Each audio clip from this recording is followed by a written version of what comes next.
A young boy named Seichi is in a cave, and in the cave is a girl, a hot, naked girl. She suddenly hugs him and asks him to marry her. Seichi is absolutely shocked. You see, before all this happened, Seichi was just a high schooler, fat, ugly, and a loser who was always bullied. Suddenly they get an announcement from someone claiming to be God. God sends them to another world where they have been summoned as heroes. But Seichi's stats are super low, so no group is willing to take him. Since he's left all alone, God gives him the skill of complete harvesting. Seichi arrives at the new world, all alone. For 5 days he has nothing to eat or drink. Suddenly he comes across a brown fruit. He checks the stats, which says it's the fruit of evolution. Seichi takes a risk and eats it. A strange voice says that he'll be getting the effects of the fruit soon. He gets nothing. Seichi sees a group of monkeys who are level 120. He himself is just level 1. Noob. He sneaks into their camp and steals their fruits of evolution and their highest grade recovery potions. Far away in a city, the rest of the students have been transported here. The student council president, Karen, is shocked that Seichi was the only one transported to another place. Karen is one of the few people who does not mock or bully Seichi. Meanwhile, Seichi is struggling with hunger, so he eats a mysterious mushroom. It turns out to be poisonous, so he eats the fruit of evolution. He immediately recovers and even gets the skill of poison resistance. That must be the power of the fruit of evolution. Suddenly, he is attacked by the powerful monkey who's too strong and defeats him. Just as it's about to eat Seichi, his intense body odor just kills the monkey. Straight out. The monkey gives out item drops. Seichi also gets an upgrade in his fighting skills. The monkey also dropped all its knowledge, and despite not knowing the text, Seichi reads it quite easily. These monkeys are expert alchemists, so Seichi gets some alchemy and herb skills as well. Seichi realizes that this must be the complete harvesting skill he got from God, the power to get all possible loot and skills from anything he defeats. Suddenly a voice says that it'll start evolution. All his bones break and reattach until he becomes a lean and handsome boy. All his skills are increased by 1,000. And only the first step of his evolution is complete, and this painful transformation will happen 9 more times. For the next 5 months, Seichi uses his newfound skills and the knowledge of the monkey to survive these harsh lanes and upgrade his stats, even gaining the legendary Water Spirit's Dagger, which gives him the power to control water. Then he goes through another painful bone-breaking evolution. He's gone through 9 evolutions and there is only 1 left. Suddenly he is attacked by a group of monkeys and a giant pink gorilla. Its level is over 700. The gorilla uses powerful attacks and Seichi survives, which impresses the gorilla and it blushes. The gorilla says that her name is Saria and she's interested in him. So Saria starts beating him up as a sign of love. Just another girl sending mixed signals. After surviving everything, Saria says I love you and takes Seichi with her to marry him. Saria gives him lots of good food to eat and Seichi is too hungry to ignore it. Saria is really feminine and takes care of Seichi. Seichi wonders if he's right in rejecting her just because they're different species. Saria says that you can only eat 10 fruits of evolution. Any more and you'll die. Later, Saria goes to hunt and Seichi uses this opportunity to run away. Meanwhile, the rest of the kids have been training at the royal palace for the past 5 months. They are frustrated because they want real experience fighting the demon lord. Zakia does not think they're ready.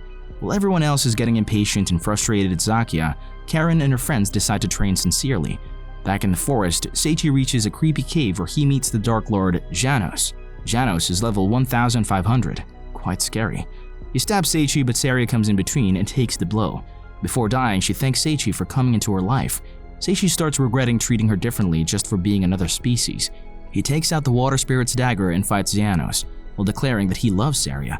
He uses the dash attack to surprise Janos and stabs him, finally defeating him. But Janos thanks him for showing true love. Turns out he was cursed with undeath, so he could not go to the afterlife. But now he can rejoin the love of his life. Then Seichi goes and kisses Saria. Suddenly Saria starts glowing and turns into the beautiful red-haired girl from the beginning. A little backstory in Janos. He was a powerful lord from 1,500 years ago. He and his maid Marie were deeply in love, but the emperor betrayed Janos and Marie sacrificed her own life to save him. After that, he spent the rest of his life with Marie's body, cursed to never die. Seichi and Saria read his story and become very emotional, and Seichi gets tons of item drops from Janos. Dark magic and high swordsmanship amongst other useful skills. He also goes through his final evolution, becoming a very attractive boy. Saria becomes even more infatuated with him. The dungeon administrator for Janos' dungeon, Mr. Sheep, arrives and gives them a kit to cultivate the fruits of evolution and a new set of clothes. He teleports them outside the forest and Seichi's new adventure begins. But a level 88 slime jumps at him, so he uses newfound power and swordsmanship skills to blow it into oblivion. Then Seichi gets the powers of absorption and compression from the slime's item drop. Suddenly his helmet turns into a robe. They finally reach the kingdom of Wimberg. Seichi and Saria reach the guild and are welcomed by the sight of weird and perverted fetishes all over the place. The guild master, Gussel Clute, invites them in for signing up for memberships while flexing his muscles. Gustle and the receptionist, Aries, says that they must complete some tasks to see what they're fit for. They will be supervised by an experienced A-rank guild member, Artoria the Calamity. With a kick-ass nickname like that, Artoria is quite rude to Seichi at first. They have to complete 3 quests. The first is to help an orphanage for which Saria volunteers herself. The second quest is to demolish a building. Seichi accidentally breaks a wall and the building falls over him. Artoria rushes to save him while thinking about how other people always get into bad accidents around her.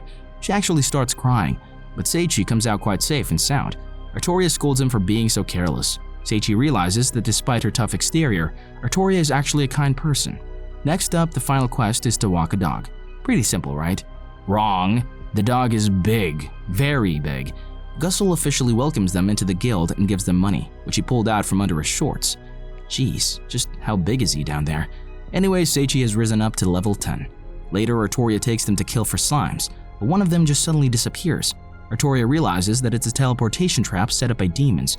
She has to be careful of these traps, so she accidentally steps on one trap. Seichi and Saria jump after her and they end up in a strange dungeon.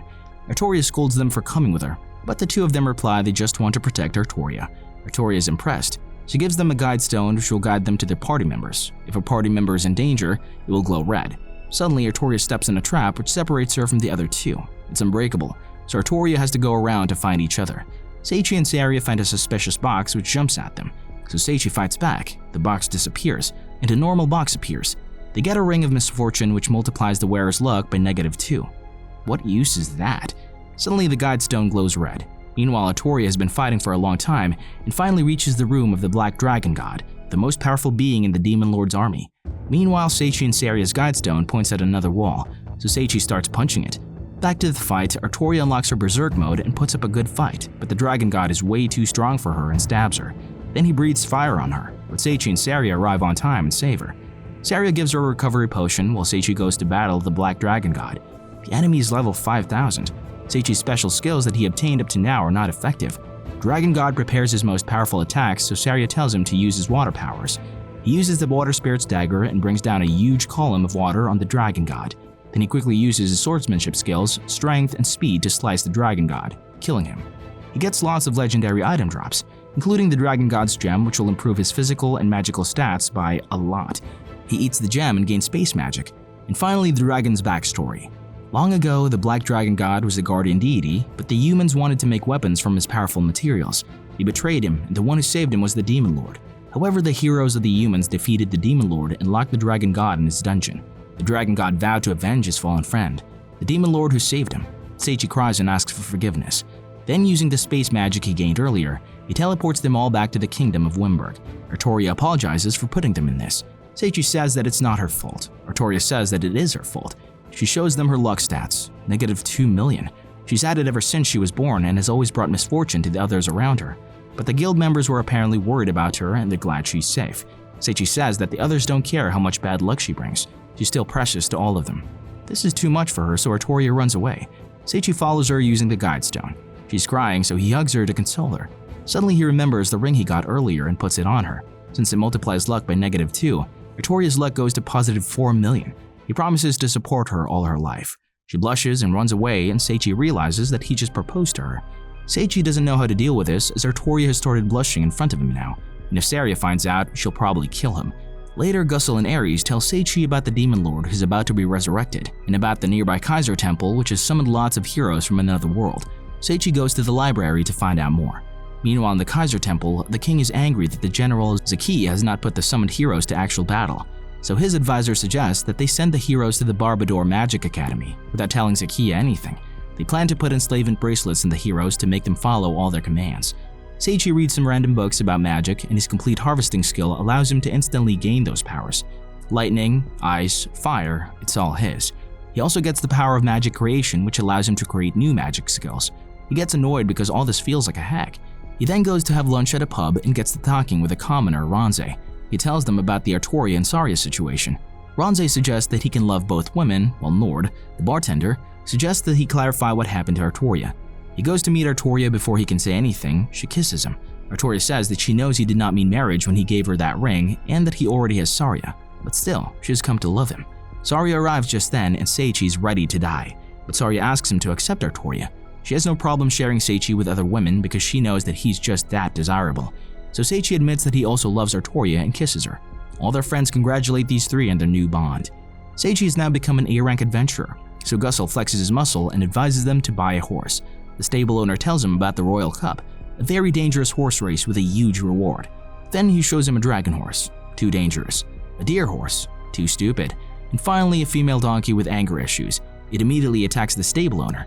Because of his complete harvesting, Seichi understands all languages, even donkey. She says that only those she deems worthy can touch her and then attacks Seichi, but Seichi easily stops her attacks and dominates her. So the donkey submits herself to him for all her life and gives her name as Lulune. Seichi takes Lulune out for the first time in her life and feeds her delicious food, much to her joy. Later, they run into an artist, Mei, whose painting Seichi once bought. Despite being talented, Mei sells very little on the streets.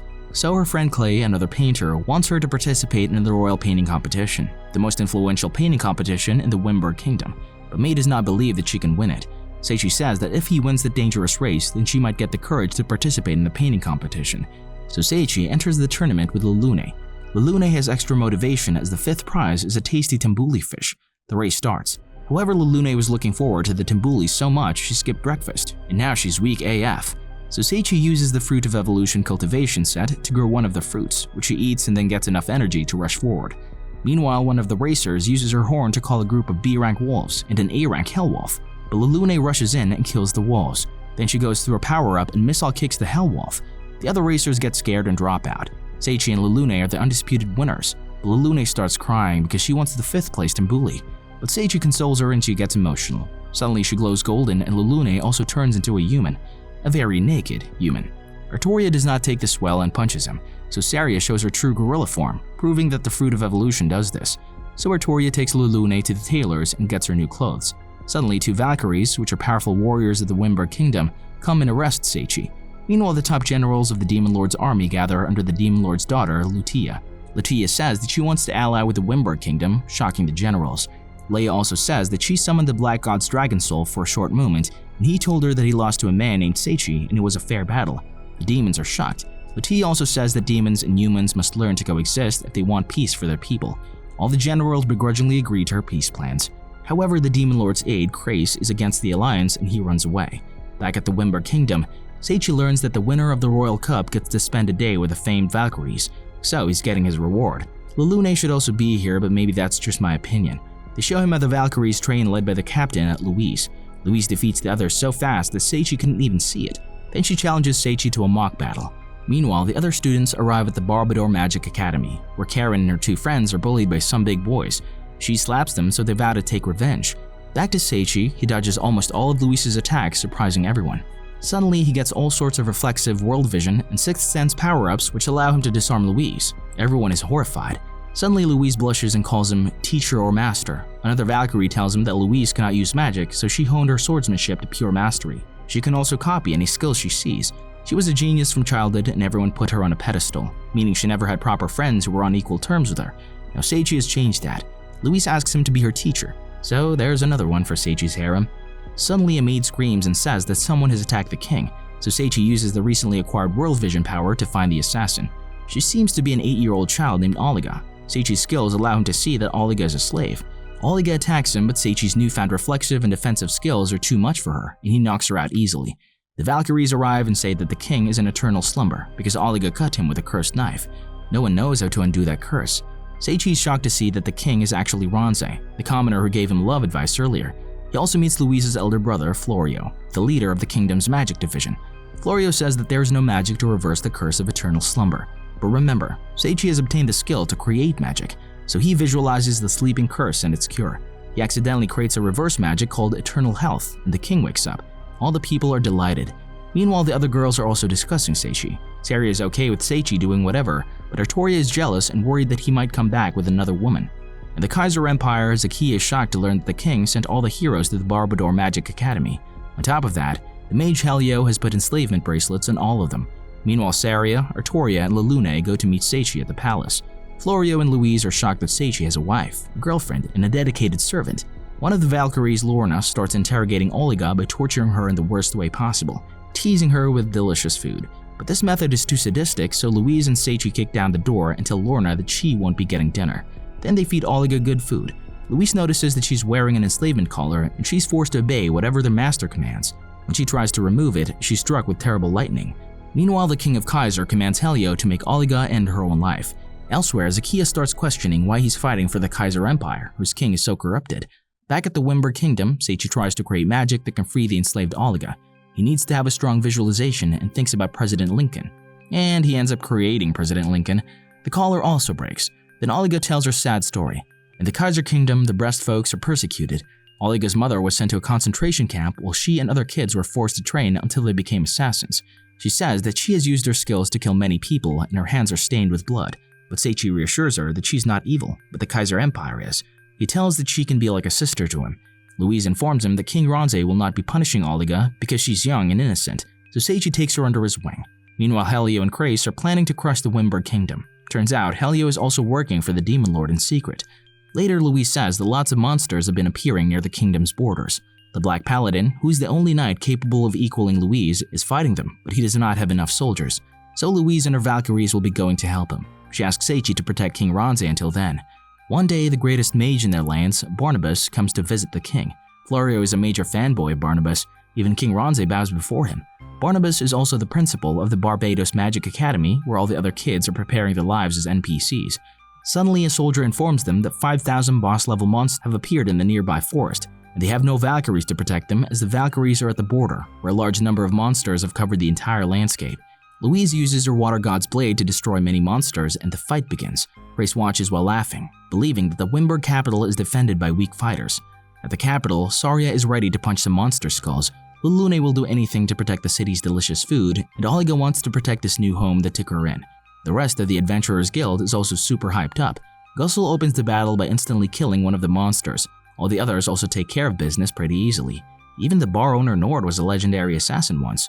Saria, Artoria, Lulune, and Olga also use their scary powers to defeat tons of monsters.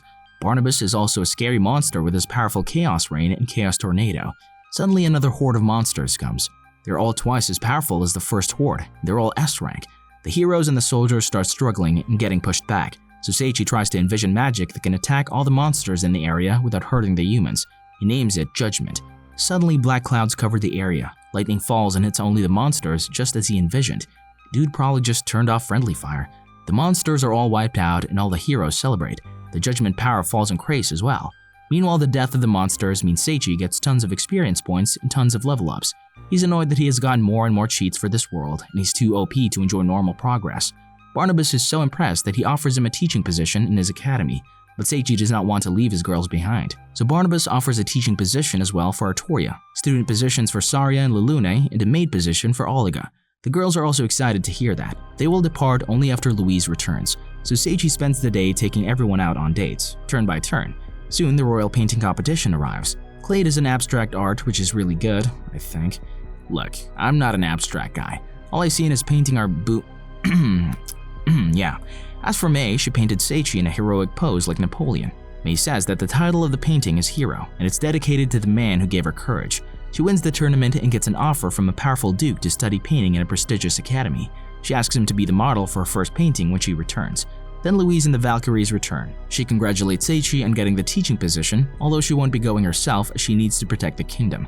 Meanwhile, Krace talks to the soul of the Demon Lord, who commands him not to waste time resurrecting him. For that, Krace will need to create lots of despair, death, and chaos. They decide to attack the Barbados Magic Academy. If these students with the bright futures are to be killed, then that will surely create enough despair to resurrect the Demon Lord. Back at Wimberg, Seichi and the group thank everyone for everything and leave for the academy. Seichi is really looking forward to his life in the academy alongside the people closest to him. Subscribe for more videos like this, turn on the notification, and leave a like to help the channel out. Thank you for watching.